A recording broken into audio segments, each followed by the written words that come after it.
Good afternoon and welcome to the Robert J. Dole Institute of Politics at the University of Kansas. My name is Jacob McCarty and I am a member of the Dole Institute Student Advisory Board, the official student organization of the Institute. One of my favorite memories of being a part of this institute was I recently went on a trip to Washington, D.C. to have an exchange of ideas with Georgetown's Institute of Politics. Also on that trip, I got to visit with Senator Elizabeth Dole.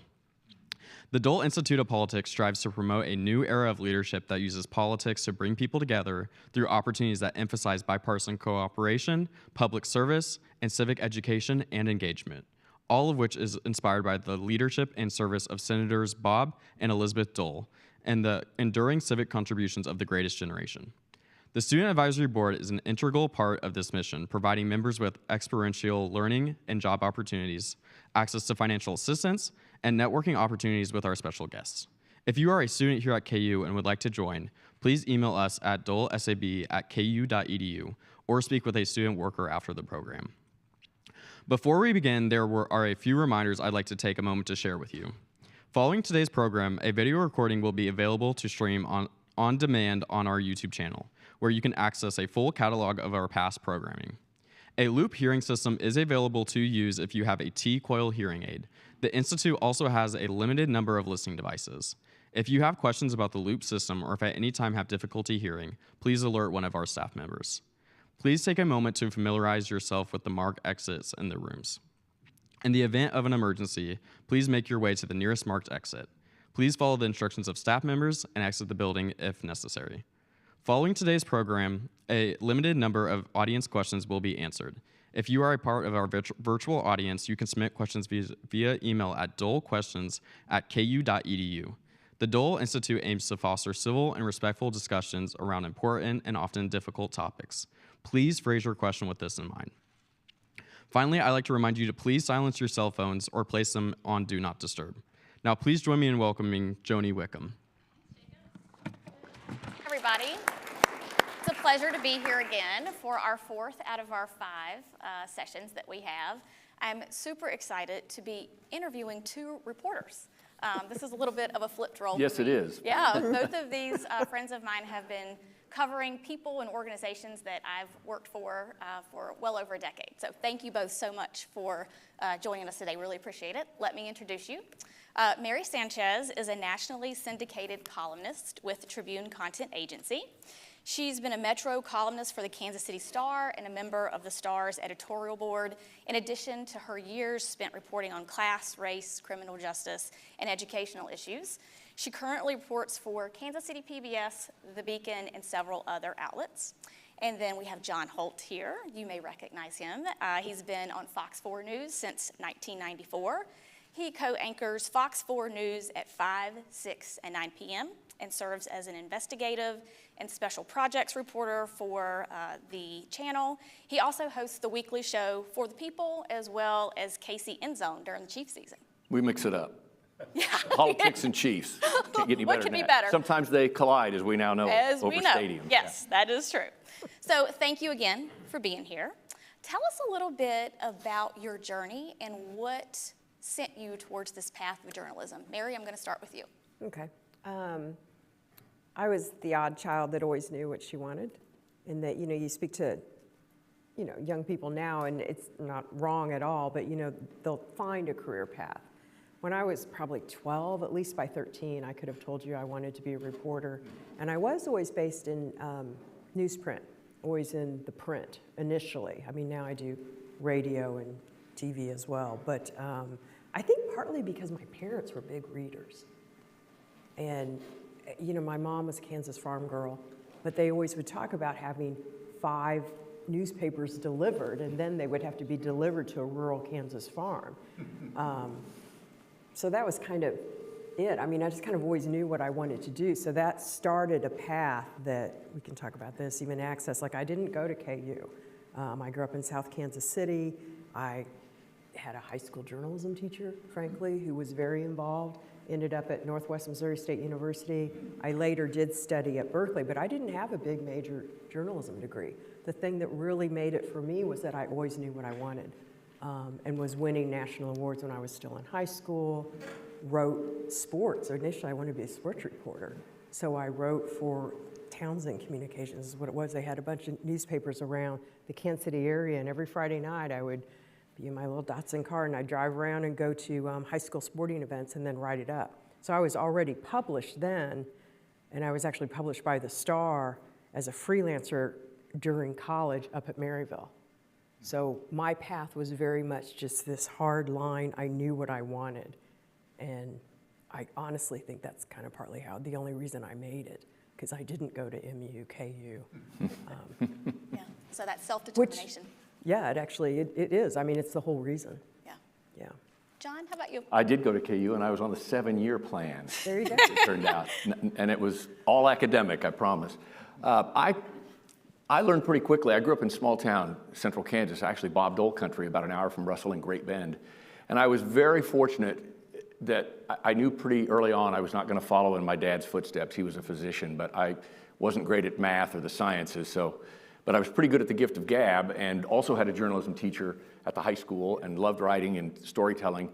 And as part of that, lucky enough to live in a small town with one AM radio station where the general manager gifted us a half hour on Thursday nights for a show. It was Panther Parade, I think is what we called it. And so I and a few of the other high school newspaper students would do this show and just talk about things going on at the high school, play some records. And the boss, who was a K-Stater of all things, Bob Hilgendorf, bless his heart, he thought I had a great face for radio and a good voice for it, and offered me a part-time job. They were launching an FM station, an automated FM station, easy listening music. For all you young people, just Google Henry Mancini, and you'll know what I was listening to, right? But I got to do weather and news, and then eventually got to do AM weather and news during the summers, did farm reports, hospital notes. Imagine reading who's coming and going from the hospital today with HIPAA. Can't do it, right? No. It was sponsored by the flower shop in town, too, which I thought was cute. Then we'd read the obituaries right after that. So I fell in love with broadcasting at that early age in high school. So I kind of, too, knew what I wanted to do. When I got to KU, I reached out to the local radio station, KLZR 105.9, I believe, and I snagged a midnight to 6 a.m. Saturday night to Sunday morning graveyard shift gig. That was my first entree into radio here. Can you imagine going out with your fraternity brothers and drinking Diet Cokes, and then going back to the fraternity house and then heading out to get ready for your shift at 11:30 at night? But I loved it and got to do some other things with them, and then earned an internship at WIBW in Topeka, continued to, just fell in love with that side of it as well.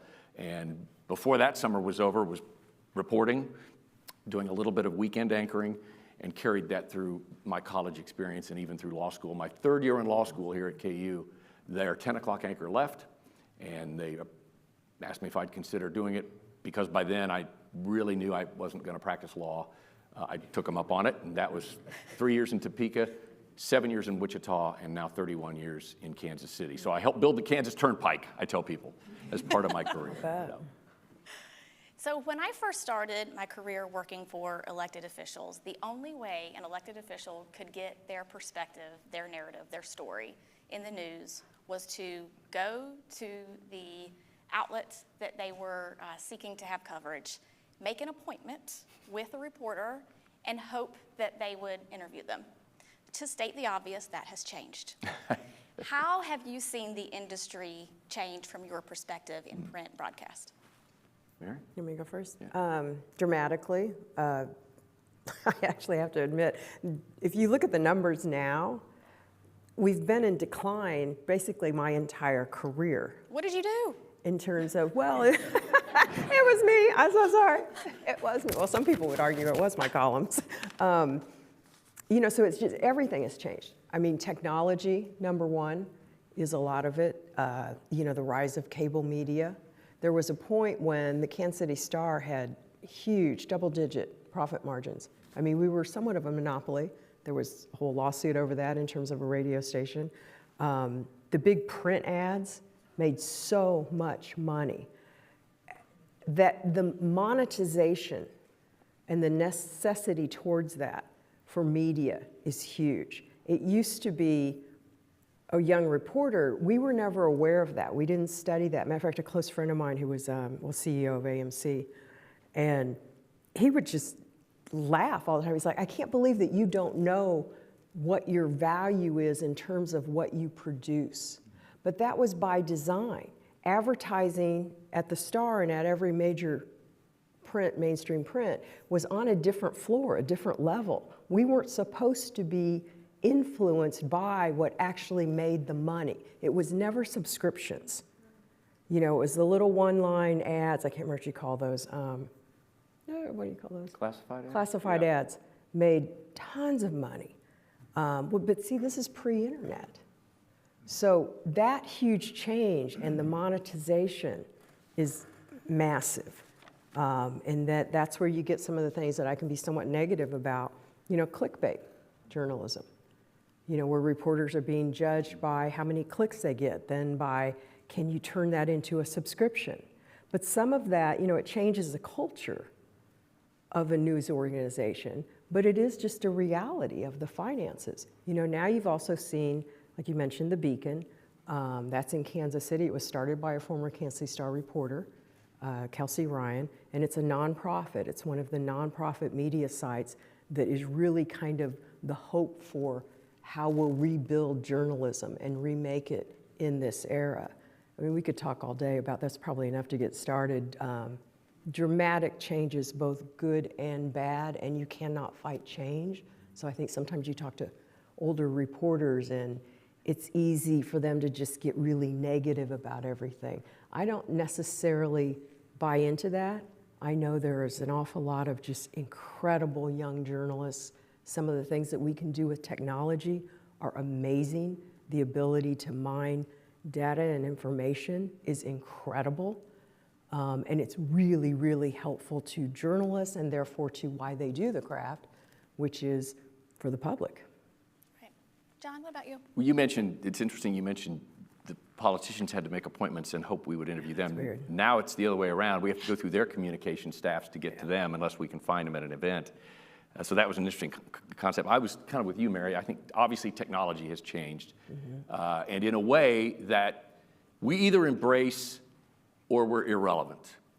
There's a sort of a macabre joke in our newsroom and in the industry that our audience is literally dying off. Because if you look at the numbers, and I took the time to look a few things up here. The Pew Research Center does a lot of, they do a lot of different areas, but journalism is one they focused on. And they tell us now that 53% of Americans get their news from social media. Now think about that. I mean, that can be good if social media means you're checking the Kansas City Star, Fox 4, the New York Times, the Wall Street Journal. It can be bad if you're checking random blogger or rumor monger or clickbait. You mentioned that term, just somebody trying to get you to click on their site. And that's where I tell consumers, news consumers, vet who you're getting the information from. The other thing that's interesting is that when I first got into the business, almost everyone got their news from either the local paper or their local TV station, and then radio. Radio was kind of in third place, but we're talking, you know, you could be looking at 70-80% of people getting their media. Now, the latest Pew survey, 86% either often or sometimes get their news from digital. And that could be a website, it could be social media. Facebook and YouTube, by the way, are the two largest news purveyors in digital, which I find kind of interesting. 64% TV, 44% radio, and only 25% print. But then if you break it down, here's what I meant by that macabre 18 to 29. And we have that demo here in this room right now. I remember in college, every night I'd go down at 10 o'clock and get with our house mother and watch the 10 o'clock news in Kansas City because I loved watching the news. It was appointment. It's not appointment TV anymore. It's on, but it's not always something you sit down to watch. But 18 to 29, 93% of them get their news from digital. For TV, 47%, 18% print. So, you know, those numbers tell us that unless we embrace digital, And we have, our company, Nexstar, owns 200 stations around the country. You may hear us if you watch our newscasts. I'm sure everybody in the room does, right? Wink, wink. WDAF Plus is our new app for your TV, and only on TV, not mobile. I think they need to bring it to mobile devices, but that's a whole separate channel for us. We put our stories on there. We put our shows on there. We do shows original to that. You have to embrace it. And it streams our newscasts live. So, and then of course our website, fox4kc.com. So that's, and I know the Kansas City Star is now, I think it's the Atlanta Constitution, one of the largest, most respected papers in the country, just announced at the end of the year they will no longer print a newspaper. Yeah. They're done. It will just be digital. As other newspapers around the country have gone to maybe twice a week. And I think eventually, I think the Star will probably, if you read the Star print, it's shrunk. There aren't many sections anymore. The Sunday paper is much smaller than it used to be. I used to love the Sunday paper. Yeah. I still like having a paper in my hands, but I've given up. I take newspapers and do a lot of digital myself. So embrace it or you're not relevant. Well, let's further depress our audience. Okay. I've got another Pew study for you. Okay. Last year, Pew said that just 28% of respondents express a great deal or a fair amount of trust in newspaper, television, and radio. So only 28%. This is down from 31% the year before and 40% 5 years ago. So what, in your view, does this mean for democracy and information sharing generally? It was 72% back in the 70s, because I looked that same study up when I saw that question. That's a huge decrease. Yeah. Why don't they trust us? I don't get it. Oh, I think we caused some of our own problems, Yes, we frankly. Why is that? Not covering communities well, or, you'll have, I covered race for years. And there was so many times when I'd go into a room or a meeting and, oh my God, Kansas City Star reporters here? Initially.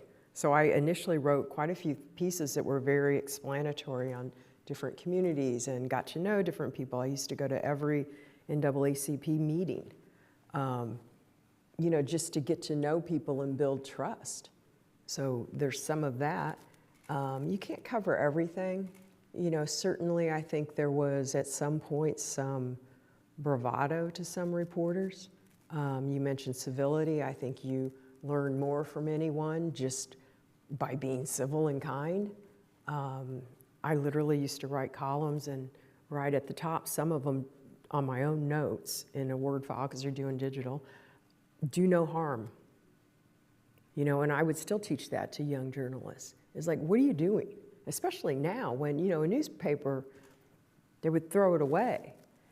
Once something's online, it's online. You better be accurate and fair and honest. And part of what I think I kind of miss about what had been old stream, print media was more of just the relationship with community.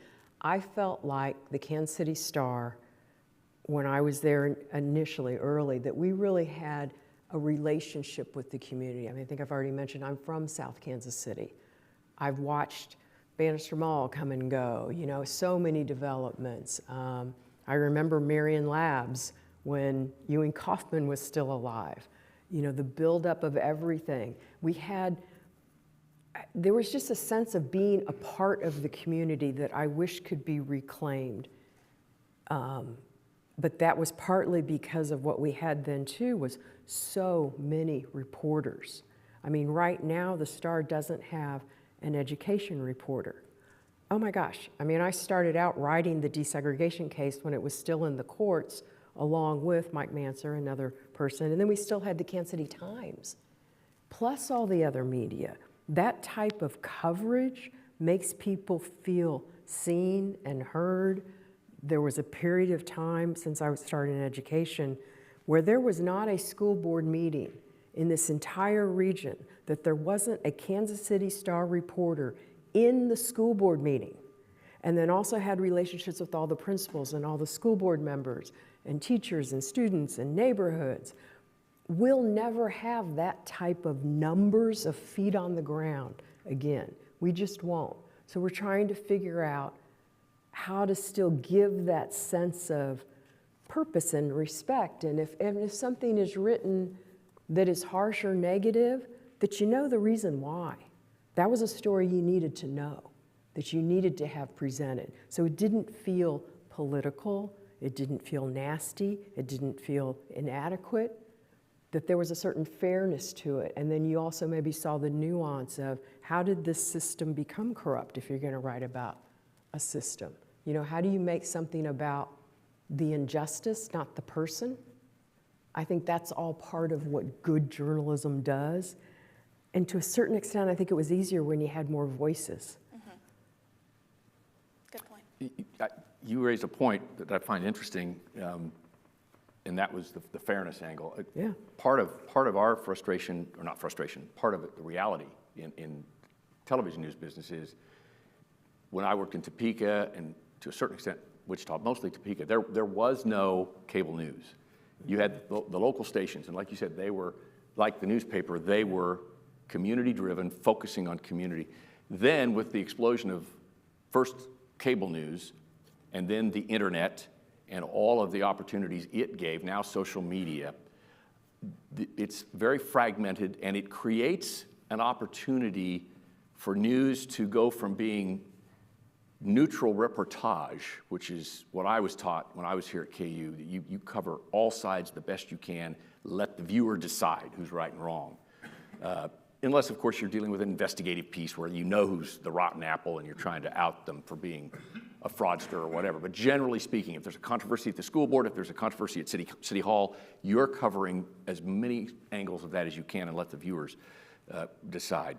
Now, I think we got away from that, and as a result, niches of whether it's print, digital, whatever, became known as, oh, they're the left, they're the right. Yeah. They're trying to be down the middle, but they're still leaning left. And the media bias began to sneak into things, and I think people just finally, the trust levels, like you just see how it began to drop. And I think that continues to be an issue. And as a result, again, at night, 9 and 10 o'clock, when I'm on at 9 o'clock, my biggest competitor is not Channel 5, Channel 9, or 41. It's Netflix. Mm-hmm. Seriously, we see where they go. We have the analytics. We can tell they're not going to the other stations. They're going to streaming. And as a result, you said, what does that mean for democracy? That means people are not as informed as they once were. Even in our little world where we can't put people at every school board, we typically go where the major issues are because of our staff. Mm-hmm. But, and you know, sometimes in our case, we look for that story that is people are gonna resonate with. They might click on it, they'll hear a tease and they'll wanna watch it because it's sensational. And that's partly our fault too. We got away from covering some of the bread and butter issues. So partly us to blame, partly technology, partly the niches that sort of sprung up out there. And I think we got away from being fair and balanced across the spectrum. That's just my opinion.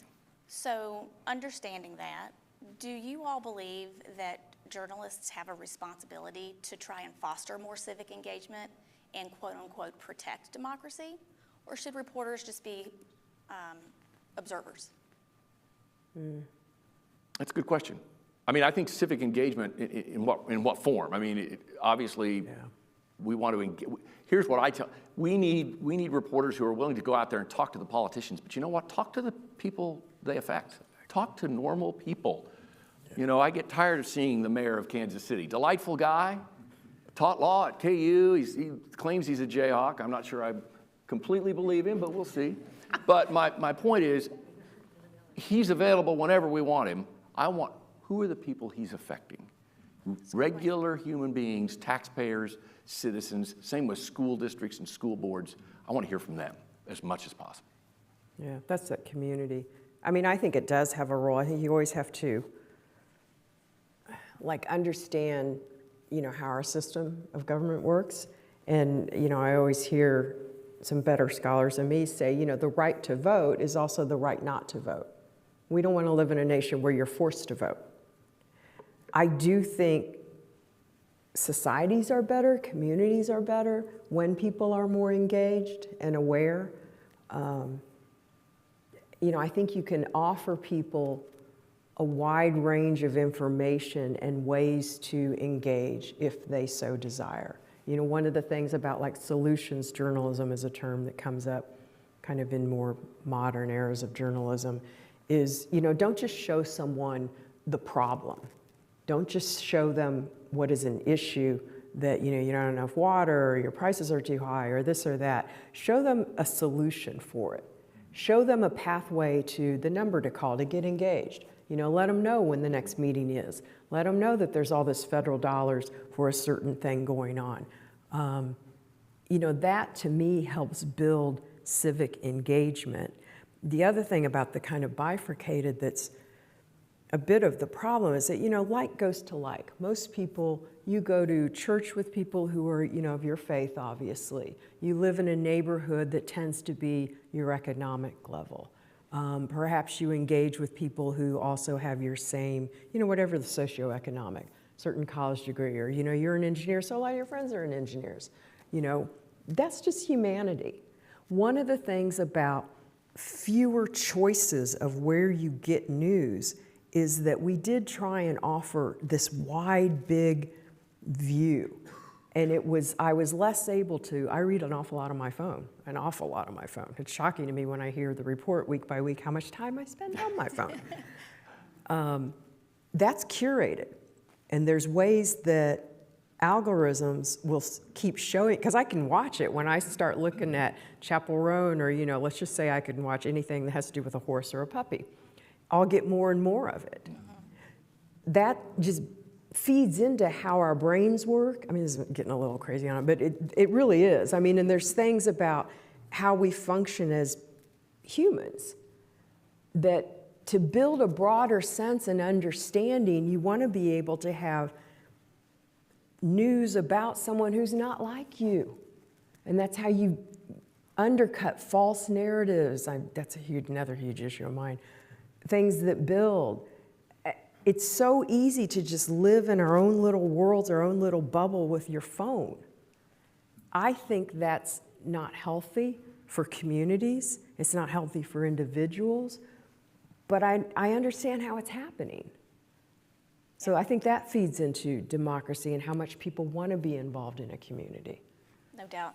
Or even to find their role, what's comfortable for them. You don't have to go to school board meetings if you don't have kids. I mean, come on. Right. The Dole Institute focuses a lot on civility, bipartisanship, problem solving.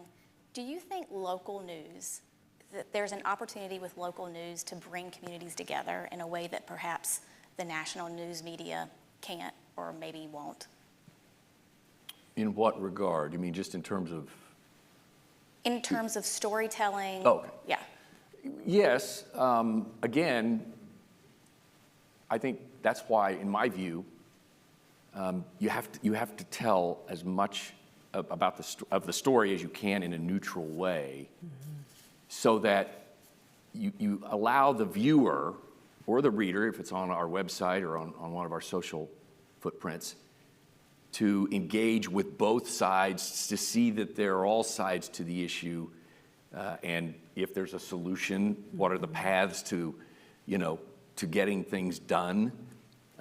Right now, we're all caught up in the federal shutdown of the government, The running joke is, good, let them stay away, they can't harm us, right? But the reality is people are impacted and starting to be impacted here at home. Food pantries, for example, Yeah. we've been doing some of those stories. And so I think it's not, our job isn't to blame the Republicans or the Democrats. Our job is to bring it home. And how is it impacting you folks here in Lawrence? How is it impacting people in our metro area, whether it's air traffic control, whether it's a food pantry or whatever. So I think that's the engagement, if that's that's kind of what you mean. Yeah. We can talk about why they're not talking. There's a lot of politics involved. We just can't take sides. We shouldn't take sides. Yeah. I think you can call out what's a lie, though. That's, and I think that is a part of what news needs to do. There's a lot of talk. They used to talk about always both sides. Now we say we don't want to do that because there's always more nuance in between. And if you're it's almost an inherent setup to get it wrong sometimes, to view every situation as, and I think this is some of the lack of bipartisanship, that here's far right and here's far left. Most people are kind of in the middle. And some truths about things are more subtle. Two things can be true at once. If you're really always going to frame every single issue around here's pro, here's con, you might actually miss some truth. So there's a broader movement within journalism to kind of get away from that type of setup of a storytelling, because then you're also almost, you end up inherently picking winners and losers. It's just some broader frames. And I think when you talk about, telling all of it, that gets away from that. Well, that's where you really. I recognize, every story is very complex, right? Yeah. But if I'm going to call somebody out for lying, I'm going to attribute it. Oh, well, you got to prove it. You can't just say it. I can't. That's not my job to say that Donald Trump's a liar. Somebody's calling him a liar, and we can fact check it. You can fact check. Yes, Yeah. but I'm going to attribute that and fact check as best I can. Oh, absolutely. Same with the whole President Biden story that is now coming to light about. There are a lot of people who believe the media was helpful in covering that up to a certain extent, but I guess you're right. There's a lot of it's very subtle. But if I'm gonna take a position, if we don't do opinion, we are not allowed to do opinion. It's not our role. Some stations do editorials. We don't. Corporate. None of our stations do. So we're just, again, engage the community, get them involved, and try to point out some of the issues and what they're all about as best we can. Yeah. Staying on the topic of storytelling, what are some things that you keep in mind when you're telling stories about events, organizations, or people in the community? What are you thinking about when you're engaging in them? As best I can, I'm thinking about, okay, how will my words and this story impact those people, right? And it kind of goes back to what I mentioned earlier, is humanizing it as best I can, hearing from the people who are involved, not necessarily the police chief or the politicians, but who's involved. When crime hits the inner city, who's involved? And what are the issues they face? And what's their reaction? Yeah, it's like really listening to people. Even one of the things that's interesting about columns, because I spent quite a bit of time in opinion, and I actually think we kind of need less opinion, because they can be a problem. Because again, it's just preach to the choir.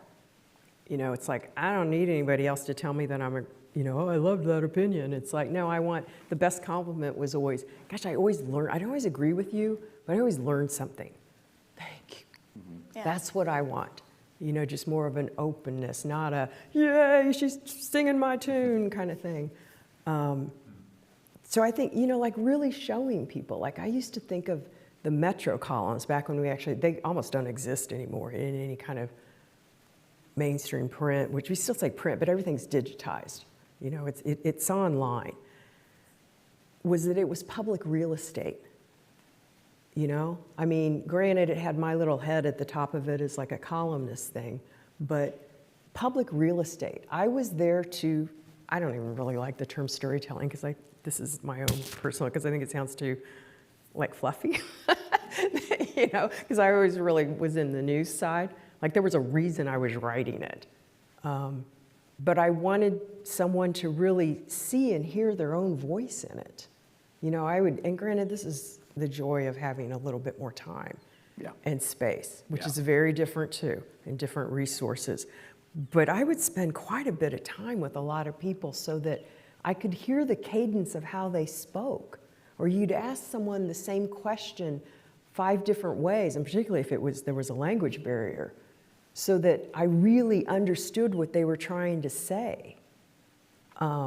That to me is storytelling, or trying to really understand where someone was coming from. Why do they believe what they believe? Don't just quote them on what they say they believe. Tell me more about how you came to that. How'd you grow up? What were your influences? Like what some clergy will say, what's your ouch? If you understand what someone's ouch is, you'll understand where they're coming from, which is generally when we're in their space, is because something has gone wrong. There's a reason why media is speaking with someone if they're not an elected official and just part of our normal. It's like seeing their humanity is what I hear you say repeatedly. Yeah. It's kind of an aside, a little different, but one of the things we battle as a Fox affiliate, we're Fox 4, right? And we're constantly accused of being Fox News. Yeah. To the point, this past month, we've had 2 sets of protesters on our front lawn. Yeah. And you go out, and I'm not going out, we send some people out that are much bigger than me. And we say, you know, we appreciate you being here and you're welcome to be here, you just can't get on the property. But you understand, we're not Fox News. Yeah. You know, Sean Hannity isn't in there. He doesn't call us every night and tell us how to do the news. We are a Fox affiliate. We're not affiliated with cable news or their website.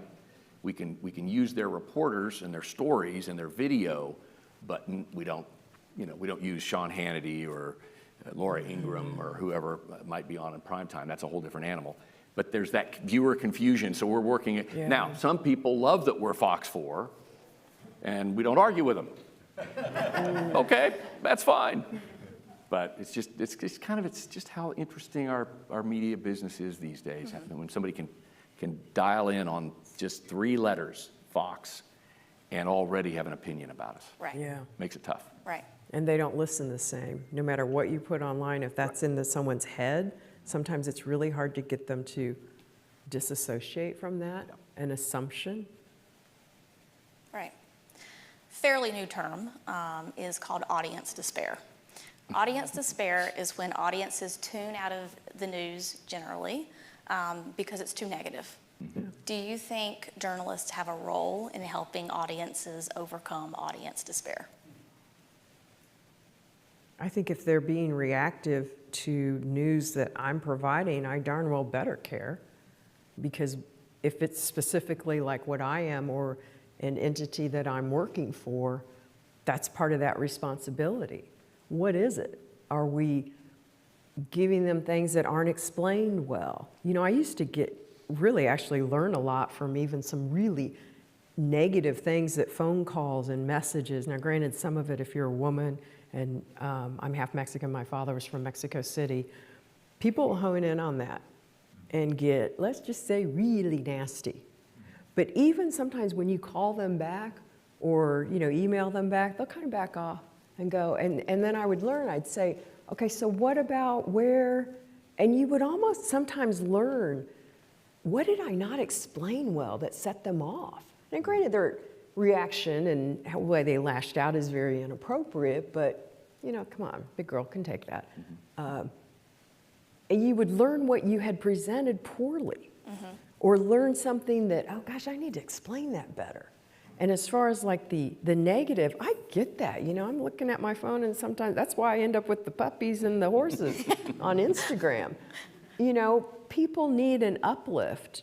I do PBS quite a bit with Nick Haynes, and I think he still gives me credit for this. Somehow, I don't even remember the original, but it's like a weekly news show, just kind of going around the table and, you know, updates on this and that. And it's kind of a good, real quick half-hour show to get people caught up on Kansas City news. And at the end then, he offers us this chance of something that we didn't cover. And that came about because I said, you know what, we do a lot of heavy topics here. I think we need to give some people some other information, maybe something that didn't really get a lot of press or coverage, or that there's no time or space for anymore. Or oftentimes it needs to be, I think, kind of an uplift. You know? Yep. Nobody likes Debbie Downer. I'll second that. And frankly, there's so much good. There's an inherent negativity to what is news sometimes. A friend of mine who's an attorney in town, actually for the city, used to always say, we'd watch the half-hour news, and then we'd be like, she'd turn around, she'd be like, so Mary, what do you think the other 99.999 Kansas Cityans did today? That's about right. And it's not that the things that were covered weren't news and weren't done well, but you have to understand there's so much else that goes right every day, you know, or the interactions that people have that maybe they're not hard, heavy news because it wasn't a murder, you know, it wasn't some calamity, but it is life, and it is covering your city and your neighborhoods, and it can be positive. You know, people need that. I can't tell you how many times I've had viewers stop me and say, you know, I used to watch you guys, but it's all bad news. Yeah. It's all bad news. And to a certain extent, they're right. I mean, I tell them, get beyond the A block. The A block is the first block of every newscast, and that block typically has the heavier stuff. Yeah. One of the beauties of our situation being a Fox affiliate, not Fox News, Fox affiliate, is that we have the freedom to let stories breathe a little bit and do more features and fun stories. Reporters will come in and they'll pitch these fun stories. Sometimes it takes a day or two for the producers and management to say, okay, we've got enough serious news. All right, Reagan, go get that story. You know, and we are able to provide those. But again, you kind of have to get past all that. And again, viewers get locked into it's all negative. They forget about the fun feature that we had, you know, at 5 o'clock or 6 o'clock. And sometimes, if it's a good enough story, we might even drop it back into the 9 or 10. So I think it behooves us to keep that in mind, to look for those opportunities, to tell human, interesting stories that don't bring you down. Success stories, people who have brought themselves up. Or fun little, we do a lot of Chiefs coverage just because Chiefs coverage makes people happy. So that's good news usually. Most days, I was going to say most days, yes. Most days. And that's what's been frustrating about this whole stadium thing is, you know, you're rah-rah for your hometown teams, but can you make up your mind, please? Pick a location. Yes. So, that's politics and that's business, and we need to cover that, it's important. But let's cover the fun sides of our town as well. Yeah. Right? Yeah. So maybe rather than focusing on triggers that we see Right. so much of, look for glimmers. Glimmers are things that give you hope and inspiration. There's some great stories out there, and you have to find them, and you have to be willing. The producers and the management, at least in our case, have to be willing to say, yeah, that story. And the other thing that works in our favor on those kinds of stories, they do well on the web. And our web manager, who gives us a rundown every day of what the top stories are, and sometimes that helps kind of guide us, sort of a focus group, if you will. He'll say, that'll do good on the web. The managers are like, okay, do it. Yeah. Do it. Well, you know, the other thing, though, is that I always say this about Kansas City, and it's true probably about any region or area, but I'm just proud of my town, is that even in the worst moments, I mean extreme acts of violence, calamities, white supremacist killings, I've dealt with numerous of those, there's always been the good that's come out. You know, I mean, some of the most moving things that I've ever been a part of and been able to cover, even I covered the clergy sex abuse scandal, and I grew up Catholic. It was very difficult to write. There was so much good, and it's like, it's the Mr. Rogers, find the helpers. You'll always find people doing good and rising to the occasion. And that always becomes a part of any story. You talk about sticking with stories. It's always a part of it along the way. So even in some of the worst things that we cover, you always find some good eventually. Yeah, that's one thing research told us a long time ago, that people don't like it when you do a big flashy story and then they never hear about it again. Yes. Whatever happened to that person? So you need to stay on it, like you said, just, you know, and that's the reporter's job. Check back occasionally. How's this person recovering? Eventually you get a chance to maybe go and do the good news. The end was a good ending. Right. And that's something we look inward a little bit. We maybe don't do enough of. Yeah. The follow-up files. The follow-up. Yeah. Box 4 follow-up is what we call it, actually. Branding. It's all about branding, see. So you guys are pros. You are award-winning reporters. Tell us about a story that you've done that you felt was particularly impactful, or a story that you just nailed, you got it right. Oh, I don't know. The nail got it right. I mean, there's some things that I'm proud of. I mean, it's really interesting, though. I'll run into someone and forget that I wrote something about them, or, you know, to them, that was the most important one. So I think you always have to be really cognizant of that and not get big O in your head. I mean, since I did write race a lot, I worked a lot with a man who's deceased now, Alvin Sykes, and we got the Emmett Till case reopened. And then later federal legislation passed that went after, it's kind of not used a lot right now, but anyway, twice reauthorized, but it was to go after unsolved civil rights cases. I mean, he was an amazing man. And just from the time and era that I worked at, and partly because of Kansas City clergy, black clergy, I was able to meet literally the people that they called the lieutenants of MLK. And some of the names that you don't know because they weren't the ones that rose, you know, the Fred Shuttlesworth and Abernathy and, you know, John Lewis and, you know, some of the black theologians that led black liberation theology. You know, I had them on cell phone dial. I was so lucky. Mm-hmm. I mean, to be able to, Emmett Till's mother, because she died suddenly, I had the last phone call with her. And I can remember sitting at the Star, it was on a Saturday, and we're talking about aging parents, because my parents were so much older. And she's, Emmett Till's mother talking to me about aging, you know, just, and all his cousins, knew them really well. One's left. You were living history, yeah. Yeah. Well, and they say, you know, that journalism is supposed to be the first draft of history, but sometimes you get to come back around. I mean, I've had extraordinary experiences, you know, living in Mexico, seeing Honduras after a hurricane. I don't know, so much stuff. I mean, there's a lot of documentaries that I've been a part of because then they came back later to me because I was the one that covered things extensively on some issues. And it's just, it's a privilege. I mean, most people, like I referred to before, you know, you live your life a certain way, which is just, you know, it's what we all do. I do as well, and, you know, like a lot of tennis, and, you know, I was a runner, and, you know, I have my little sorority, and, you know, you live your life a certain way. As a reporter, I've had the ability to view and get to know such a wide breadth of not even just our community, but even of the world. That is a huge privilege, you know, and I'm grateful for it. You get a front row seat. It's fascinating. I think for me, one of the most fascinating, humbling, dramatic things I covered was I spent a few days in Joplin immediately after the tornado. Yeah. And just, I mean, wiped out homes and obviously lives.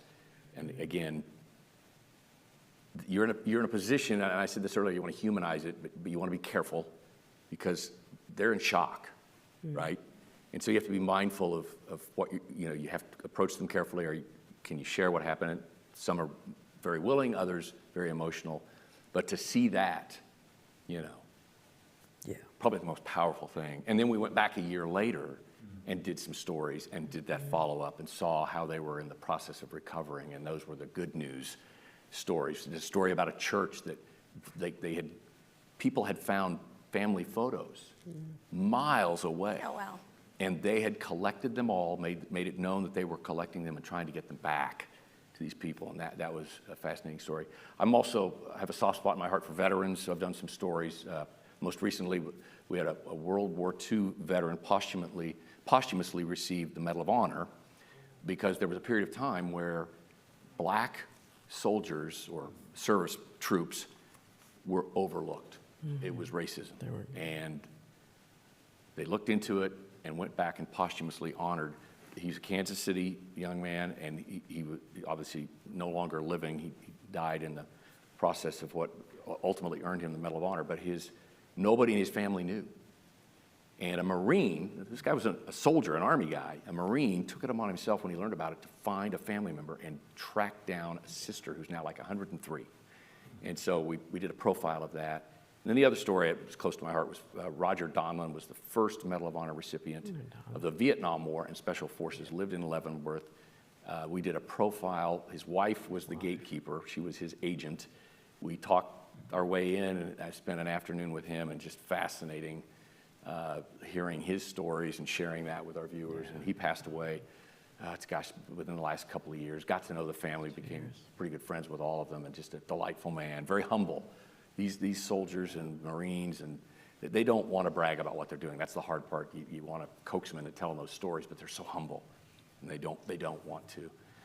But he did, and just wonderful man, and I was privileged to be on the. I knew him, yeah.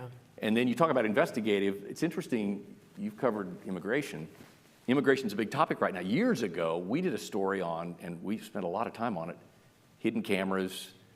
Followed this guy around. He was one of those guys who would sell club memberships. Remember these guys? And he would tell illegal immigrants, you put this tape this paper on your windshield and the police won't question you. What? Yeah. This guy could not have been more of a fraud. And there were several of them around. We honed in on this one guy. So we finally ambushed him. And I don't like ambushing. It's a last resort, but it was the only way to get him to talk. Couldn't have been nicer. Sit down, we'll talk. And we broke that story. I think he ultimately got busted. And then later we heard he'd moved down to Springfield. Was doing the same thing down there. Yeah. My goodness. Yeah. So, but that was an immigration story, much different than what we're seeing today. But even back then, it was still an important topic. And I don't do much investigative anymore, but that was a fun one. Yeah, that's interesting. Yeah. Let's talk about politically motivated attacks on the free press. So we have students in the audience, we have members of the KU community, Lawrence community, even kids. What do you think the average person can do to combat against this politically motivated consternation that we're seeing against the free press?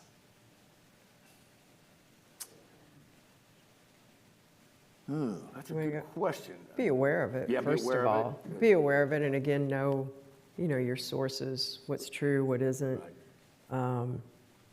The Pentagon was the most recent one in terms of like a federal issue of trying to get reporting agencies to sign on that they would only print, the class, what was vetted. Vetted, yeah. And there's always a certain amount of what is, different presidents were more open. Obama really wasn't as open as what other presidents had been in terms of access to the presidency. A lot of people don't realize that.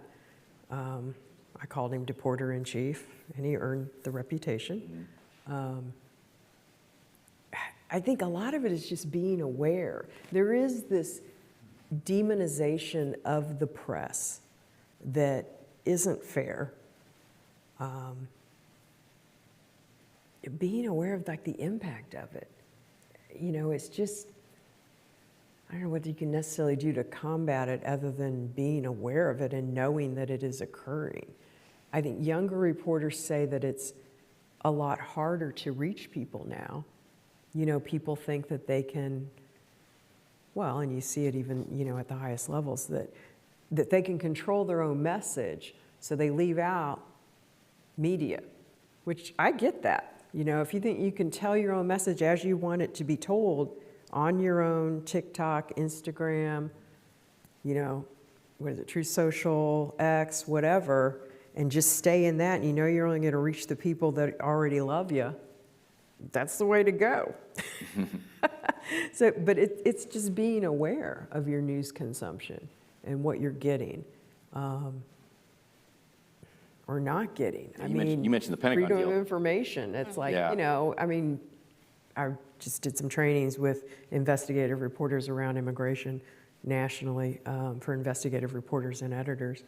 And, they were telling about the freedom of information requests that they have. One had just gotten one that she filed 5 years ago.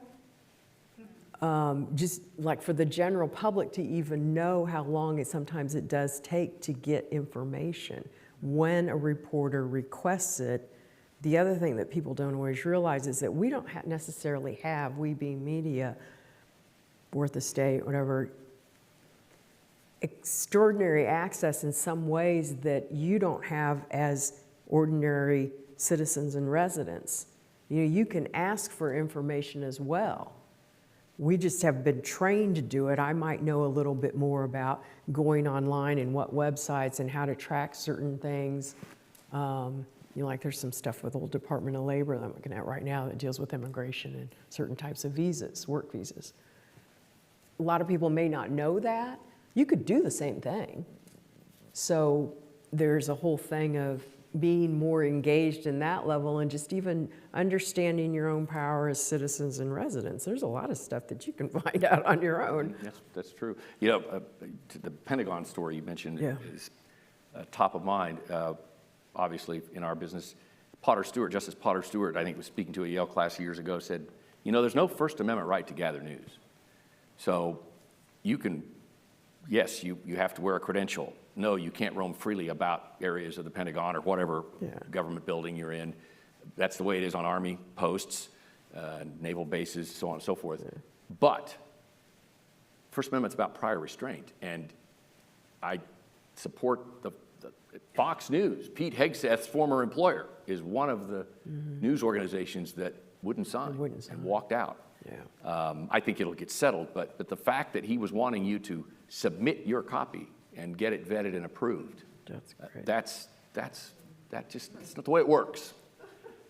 So yeah, to your point, citizens can use open records acts, open meetings. Oh, yeah. There are state and federal laws on that, and I think, encourage you if you feel that's the route to go. And for us, we use them as best we can, and we run into resistance even in Kansas sometimes getting information. There's always an exclusion that they can point to. Kansas is a harder state. Yeah, That's the other thing, is even being aware. Yeah. Like Kansas is harder. This is the reason why the Star several years ago did that great Secret Kansas. Huge. It was Judy Thomas and Yes, Laura I remember Bauer. that. Mm-hmm. Because Kansas, the way they manage many things legislatively, and I'm trying to remember what they called it. Judy was actually the first one to ever write it 25 years ago when she was still in Wichita, which was an affiliate of the Star. Now McClatchy, they use that name now. Wichita Eagle. Yeah, Yeah. kind of like, anyway, the only thing I would want to say too, though, that is so different about now is the threats to public officials. I have somewhat made deals with people that I probably never would have before, that I interview, that I need to name, because the issues of doxing, when I first started, we didn't have that, and that's where someone would report on a 911 or something and try and get law enforcement to show up in a way that they think there's a violent threat going on to someone's house, or calling out, this is the most recent one I had to deal with, federal judges and knowing their family members who live in another state and calling threats to, say, the daughter of a federal judge. So I am deeply aware of that and have literally said in rooms where there's, for lack of a better term, somewhat both sides, on some issue, I want everyone to go home safe. Yeah. And I want everyone's family to be safe. And I'm very aware that sometimes how we put things out, that people are so exposed, and there are some severe, Charlie Kirk, say that. I was mortified. I never wrote about him. I looked into it, Turning Point, the organization, several times, but then didn't end up ultimately writing on it. And I did a radio show out of Chicago the day after that murder. And I need to go back and listen to it, because I know I was just so angry that the video of his death had been everywhere. And to me, that just felt so personally wrong, and so wrong of where we are as media now, that it's so out of control, even though I support everyone's right, to put out, even hate speech is protected. But that just, I hated that. Yeah. That's a great segue to my final question, and then we'll go to audience questions, so get your questions ready. This is a question that I have asked everyone who's joined this series. You don't have to look very far in today's politics to see that civility is often missing in public discourse. So my question is, does that lack of civility, should it impede people from wanting to take part in the democratic process, to be active members of our democracy? Is it too messy, or should we just keep going? I hope it doesn't discourage more Bob Doles. I find it fascinating that we're here at the Dole Institute, right? And you could say the same about the other side of the aisle. There were a lot of moderates. Dan Glickman, I covered him when I was in Wichita. He was part of the Blue Dog Democrats. They cut deals. They found ways, and civility, I'm just obviously talking civility on Capitol Hill, which is something that's top of mind today. The famous stories of Tip O'Neill and Ronald Reagan getting together over Irish whiskey and cutting deals. They were friends. They were true to their constituencies, but they found ways to be pragmatic. I hope there's a day where we can get back to that. And I say that because you don't want good people to not want to take part in the process. That's right. Yeah. Our former morning anchor, Mark Alford, who you may know, is a congressman now in the 4th District of Missouri. He stopped doing town halls. He was still doing town halls, but after the Charlie Kirk, he cut them off because he was concerned about his safety and his family's safety and the people who attended them as well. I hope we can get back to a point where you can have town halls and engagement with your constituents. So I guess I would say keep going. Don't be shy. If you want to run, if you want to jump out there and be a part of it, whatever your positions are, we need you. Mary? Yeah, I ditto everything you just said. I mean, I don't blame someone who says they don't want to become involved. I think particularly, women were attacked for years. You can't get it right. You're either too sexualized, not enough, whatever, this and that. I hope it doesn't cause people to step back. I'm not going to tell someone they're wrong for thinking, I don't have the time, I don't have the energy, I don't have the personal, veneer to take it. I get that. I would hope that there's a way to uplift more of what I think is the 60% in the middle. It's not the 20 here, the 20 here, that does tend to get a lot of media attention. Most people, if you sit them down, if you have an honest civil conversation, if you're open-minded enough to think, okay, so tell me why you believe that. They may not even really know. Most people don't because they've never been asked. Why do you believe what you believe? What are your life experiences? If you can get people to have more of those conversations, it does tend to lower the temperature. If you don't reward for being obnoxious and loud, if that doesn't win, then I think most people are good. I mean, maybe I'm like Pollyanna too nice, but maybe most people would say no, but I think most people are good. They just are. And most people want to be helpful. I mean, you're always going to find people who aren't, but I think everything's a pendulum too. And things, you even see that in politics. We worked our way to this lack of, you're talking about the old Tip O'Neill, and that happened over like a 40-year period with Congress, redistricting, gerrymandering by everybody, let's just say, in the middle of a census. Now we're dealing with that, which is a whole new thing. We've worked ourselves as a nation. Here's where we really get on a little pedestal. It's like my mother from the middle of Kansas had direct descendants that fought in the Revolutionary War.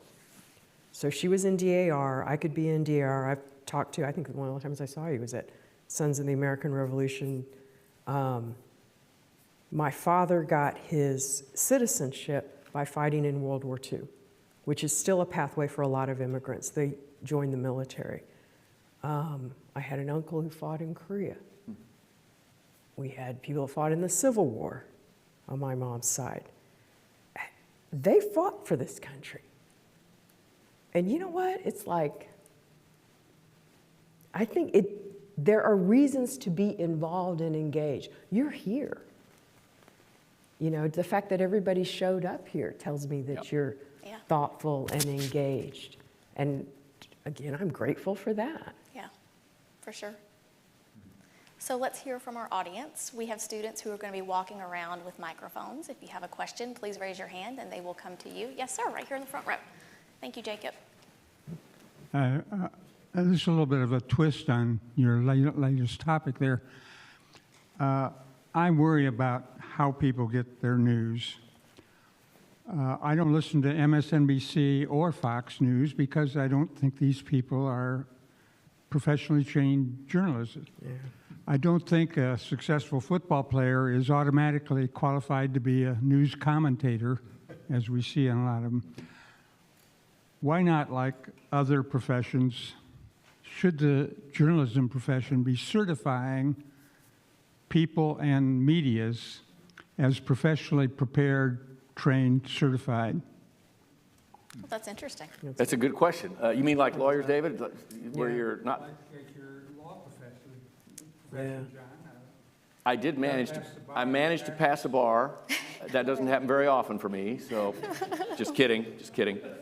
For those of you viewing at home. Was it Kansas or Missouri? Kansas, yeah. I knew if I didn't take it right out of law school, I would never. No. So got it. You're smart.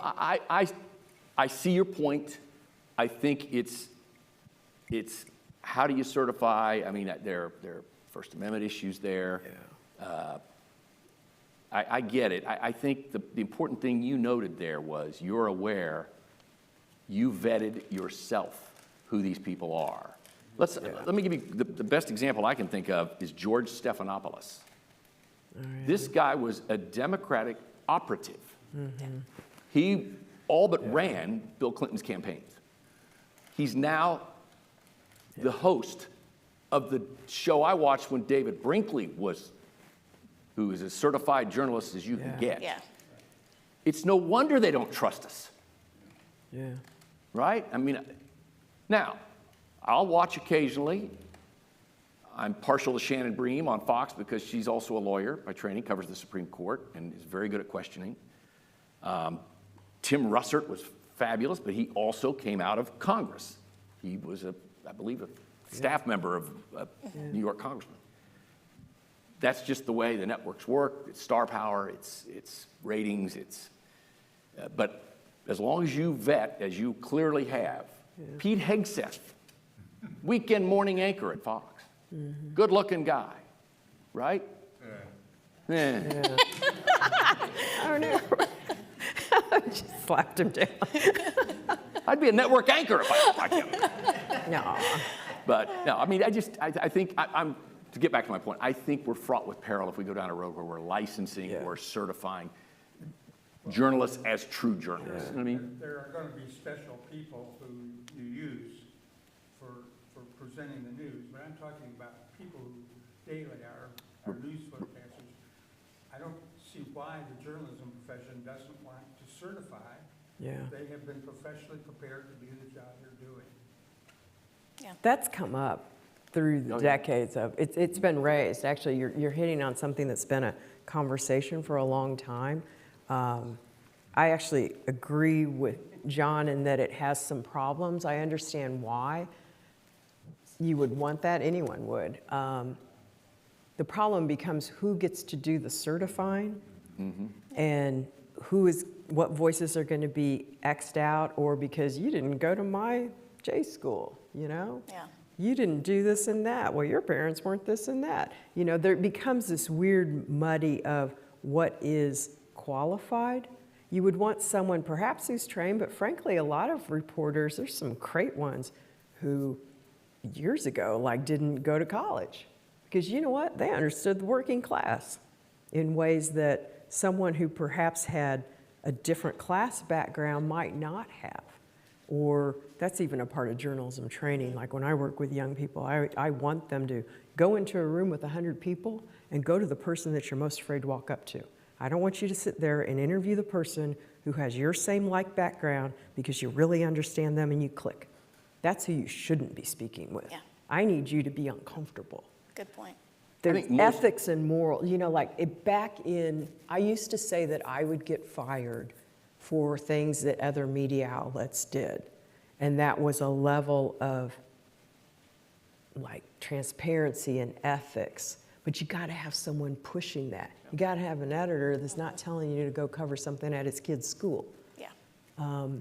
You know, you can build, I think, and I think we need to build stronger systems of media outlets that hold themselves accountable, and that the public then train the public to hold us accountable and allow in the voices so that you can call it out. You know what, Mary, that was not a fair story. Or you know what, you got that quote wrong. Yeah. That's how I think you can reach that level of a great question that you asked. Good question. I think I saw a hand. Yes, sir. Right here. Hi. Something I've been thinking about quite a bit, and that is, do you think that local newspapers have an obligation to have and print opinion? I'm talking about print media here, largely. To weigh in on political endorsements. Because the papers here in town don't do it, for example. Okay, and we have been traveling Kansas this summer, and my dad was a newspaper man, and I pick up a newspaper in every small town that I go to, okay? And even some, well, the Marion Record's a good example, but, you know, they print political opinions, and they make, you know, choices in school board races and so forth. Do you think that local newspapers have an obligation to do that? To endorse? Well, see, that was always handled, to do endorsements. Yes. That was handled through the opinion pages. Yeah. The Star just did a whole bunch of them Yeah. where I don't know, I'm a little AC/DC on that because they used to do an awful lot of that, and that the voice of the Star, you know, that you had actually vetted, and that the board would meet with all the candidates and independently of the news side would really drill through and decide and then tell you exactly why in a full explanation of why they were backing one candidate over the other. I think that can be good if it's done well, if it's done openly. There is one thing that's kind of happened with editorial boards as they've decreased in numbers, is that there's these ghost written editorials. That people are writing the editorials that aren't actually on the board. I only have a problem of it when they don't tell you that, that this is not really produced by our own board. Again, it's just the openness and transparency. There's a role for it. I kind of have a love-hate with even my own background so much as opinion. I just think when we're so divided, if it's done well, you hear me say this over and over, if you really tell someone why you've written something the way you have and you've answered all their questions, like if someone's going to disagree with me, like in a column, I want to almost have thought through the answer to their question, and it should be in what I wrote. I'm kind of muddy in it. But I think, I don't know, I just don't want people to only just preach to the choir. And it's too easy to do to that. I think yes, sir. Opinion. Ava or Jacob. Thanks. I'm pretty sure that if and when we replace our current president and our current dominant Republican Party, if and when that happens, I'm pretty sure you're going to see an increase in people's loyalty to the media. You know, you have a very loud microphone, and it constantly beats the negative. I think it makes a lot of people feel more negative than they really are. And if and when you can remove that megaphone and tone down the negative rhetoric, I think you're going to see the most people in the country are going to become less negative, hopefully. We'll see. Yeah. I mean, I still think all news is local. I agree. We like to focus on the local. I think a lot of what you're talking about is what we've kind of talked about up here is the bifurcation of news sources. So many out there, left, right. There's a lot of yelling at each other, not talking to each other. And particularly with a president like Trump, who is very divisive, and he himself is very out there. I'm not taking a side here. I'm just saying it's a very difficult thing for the media to cover as fast and furious as he's come at, you know, the media with executive orders and court cases and so on and so forth. But I think that again, that goes to the trust. To your point, what you're saying is, when he's gone, the media will all of a sudden become friendly again, and that you don't trust us, do you? In some ways, is that what you're saying? Yeah. And that's exactly. I think we have only ourselves to blame. Yeah. I do not envy the role and the jobs that you both have, but I'm very grateful that you do it, and I'm very grateful that you joined us here with this great audience today.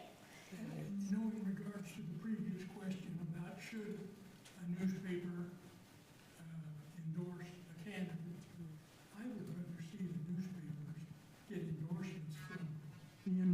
NAACP, the fire department, the school board, other organizations, I think they have more credibility Yeah.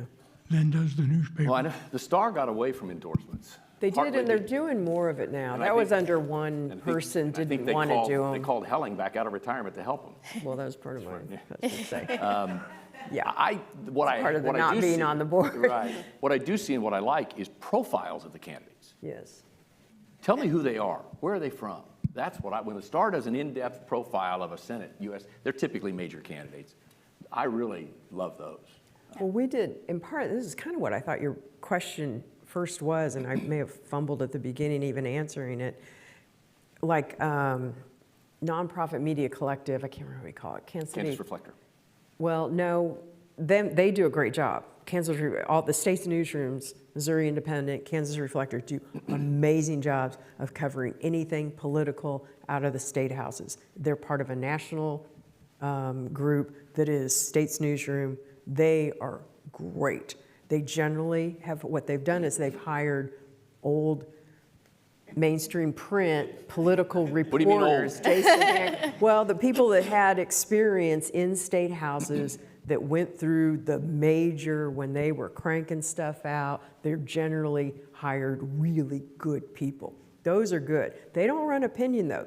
Kansas Reflector does, but they're a bit the odd duck. Most don't, and most of the new nonprofits, they don't do opinion, partly for this reason of trying to not get muddled into that. But what the Kansas Media Collective did was a whole voter guide, because the Star used to do that, where we produced, and it was done with KCUR, I think the Star had a role, the Beacon had a role, a number of different outlets, and we went through and every race, every judge race, everything race, did those profiles, and then also part of what, it was a template, we also listed who endorsed whom, so that you knew this union put the money to this, and we would track the money. You know, how much was given by this union, how much was given by this, you know, did the teachers union endorse this candidate? All of that was listed, and it was all online, as well as printed in English and Spanish for different versions, Kansas and Missouri. That is the real reader good that media can do. And then it's up to you whether you want to vote or not, and who you want to vote for, but we've given you all this just basic information, no opinion involved. That's embracing digital too. Yes. It makes us relevant. If we embrace something, it's easy for you. In a minute story on the evening news, I can't tell you all of that. Right. Get all that. What I can do is drive you to our website where we will have it. And I know the Star has done that too. And so that's embracing the digital change that's come And that's our way. such a helpful tool. Oh, yeah. Too. Yeah. Oh, yeah. Absolutely. Click on our advertisers too if you would. Yeah. Because that pays for it. That's that other. Yeah.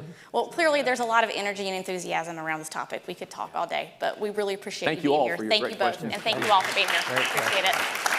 Good answers. Good answers. Yeah. Good answers.